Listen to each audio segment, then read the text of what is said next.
இந்த சங்கி கூட்டம் மகா கும்பமேளா சாமி கும்பிடுறதுக்கு தான் நடத்துது அப்படின்னு நாம நினைச்சிட்டு இருக்கோம். ஆனா இவங்களுடைய உண்மையான நோக்கம் என்ன அப்படிங்கறத சமூக வலைதளங்கள்ல வைரல் ஆகக்கூடிய இந்த வீடியோ கிளியரா வெளிச்சம் போட்டு காட்டுது. இந்த வீடியோல இருக்கக்கூடிய இந்த யதி நரசிங்கநாத் அப்படிங்கிறவரு ஒரு போலி சாமியார். இவருடைய வேலையே இந்தியாவுல இஸ்லாமியர்களுக்கு எதிரான வெறுப்பு பேச்சு பேசுறதுதான். இந்த வீடியோல கூட அவர் என்ன சொல்றாரு அப்படின்னு பாத்தீங்கன்னா, இஸ்லாத்தை அழிக்கும் வேலையை என்கிட்ட விட்டுருங்க, நான் பாத்துக்கிறேன்.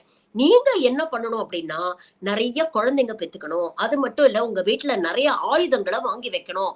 அட்லீஸ்ட் மினிமம் ஒரு 1,00,000 பேராவது உங்களுடைய உயிரை தியாகம் பண்றதுக்கு தயாராக இருக்கணும்.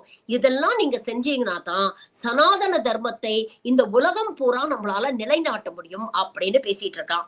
மகா கும்பமேளா அப்படிங்கிற பேர்ல மக்களுடைய மதவெறிய தூண்டிவிட்டு மூளைய மழுங்கடிச்சு இப்படி வன்முறையை விதைக்கக்கூடிய வேலையை தான் இந்த ஆர்எஸ்எஸ் பாஜக தொடர்ந்து செஞ்சுகிட்டு இருக்கு.